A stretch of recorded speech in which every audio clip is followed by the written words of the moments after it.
នៅក្នុងសម័យបុរាណកាលមុនពេលមនុស្សជាតិបានស្គាល់អរិយធម៌និងភ្លើងអគ្គិសនីមានព្រះអង្គមួយអង្គឈ្មោះព្រះឥសូរដែលជាអ្នកបង្កើតលោកទាំងមូលព្រះអង្គបានបង្កើតភ្នំទន្លេព្រៃឈើសត្វស្លាបសត្វតោសត្វក្តាន់និងសត្វទាំងឡាយក្នុងចំណោមសត្វទាំងនេះមានសត្វមួយប្រភេទដែលព្រះអង្គបានបង្កើតជាអ្នកដំបូងគេគឺសត្វមូសនៅសម័យនោះមិនមែនជាសត្វតូចដូចសត្វថ្ងៃនេះវាមានខ្លួនធំស្មើសត្វត្មាតឬស្ទើរតែធំដូចសត្វឆ្កែស្លាបវាធំហើរបណ្ដាលឲ្យមានខ្យល់ព្យុះតូចៗហើយសំឡេងហើររបស់វាឮដូចសំឡេងធុងដែកបុកគ្នាអ្វីដែលគួរឲ្យខ្លាចបំផុតគឺច្រមុះវែងស្រួយដែលអាចចាក់ចូលសាច់មនុស្សបានយ៉ាងងាយហើយស៊ីឈាមបានច្រើនដល់ទៅ1ធុងក្នុងមួយយប់សត្វមូសទាំងនេះរស់នៅជាកញ្ចក់ធំៗនៅក្នុងព្រៃជ្រៅមួយកន្លែងឈ្មោះព្រៃអង្គរមូសរាល់ពេលថ្ងៃលិចវាហៅចេញមកវាក្រហាភូមិមនុស្សភូមិទាំងអស់នៅជុំវិញព្រៃនោះត្រូវបានគេហៅថានៅកមរណៈព្រោះគ្មាននរណាអាចរស់នៅបានយូរទម្លាប់កុយគោករបស់សត្វមូសមានច្បាប់មួយរាល់យប់វាត្រូវជ្រើសរើសមនុស្សម្នាក់ឲ្យស៊ីមានកញ្ចក់មូសឈ្មោះមហាមូសមានខ្លួនធំជាងគេច្រមុះវែងជាងគេនិងហើរមកមុខភូមិហើយប្រកាសថាអោប្រជានគរមរណៈ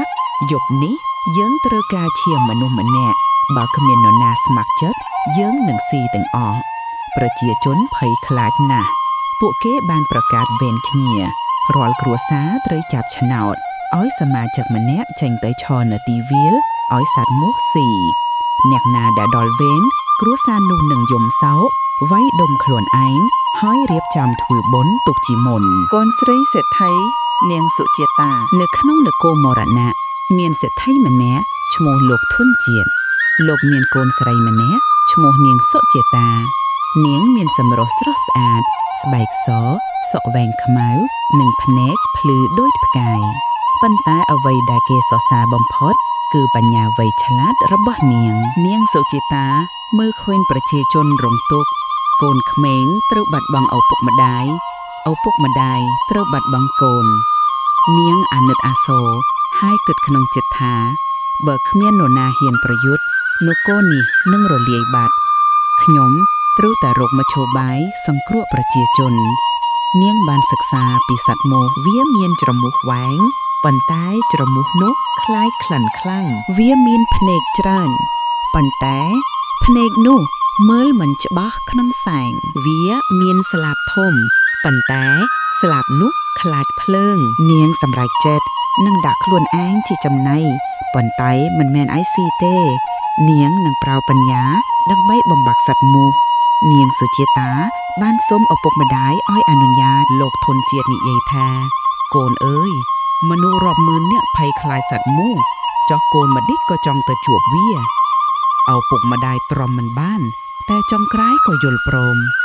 នាងបានរៀបចំផែនការកន្លែងលាក់ខ្លួននាងឲ្យជីករណ្ដៅជ្រៅនៅទីវាលហើយគ្របដោយក្តារឈើនិងស្លឹកឈើ2ក្លិនរំខាននាងប្រមូលដំណាំក្លិនខ្លាំងដូចជាខ្ទឹមសម្រះម៉ាតេនិងស្លឹកកើចដែលមានក្លិនជូរនិងហិត3ផ្សែងនាងឲ្យដុតចំបើងសើមនិងស្លឹកឈើសើមដើម្បីបង្កើតផ្សែងក្រាស4ភ្លើងនាងឲ្យដុតភ្លើងជុំវិញរណ្ដៅដើម្បីបំបាក់ស្លាបសត្វប្រជាជនបានចង្អុលទៅរណ្ដៅនាងសុជាតាបានលាបខ្លួននៅក្នុងរណ្ដៅ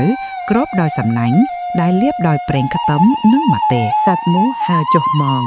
ប៉ុន្តែក្លិនខ្ទឹមម្រះម៉ាតេធ្វើឲ្យវាឈឺច្រមុះហើរបបកផ្សែងក្រាស់ធ្វើឲ្យភ្នែកវាឡើងព្រិចភ្លើងជុំវិញធ្វើឲ្យស្លាបវាឆេះហើមិនរួចនាងសុជាតាបានលេចមុខចេញហើយនិយាយថាអូសត្វមូសបើអស់លោកចង់ស៊ីឈាមចូលមកស៊ីខ្ញុំប៉ុន្តែអស់លោកត្រូវសន្យាថាបើខ្ញុំរស់អស់លោកត្រូវចាក់ចេញពីនគរនេះជារៀងរហូតមហាមូសខឹងបានចាក់ច្រមុះចូលសំណាញ់ប៉ុន្តែសំណាញ់នោះត្រូវបានលាបដោយចោដើមឈើនិងអំបិលច្រមុះវាជាប់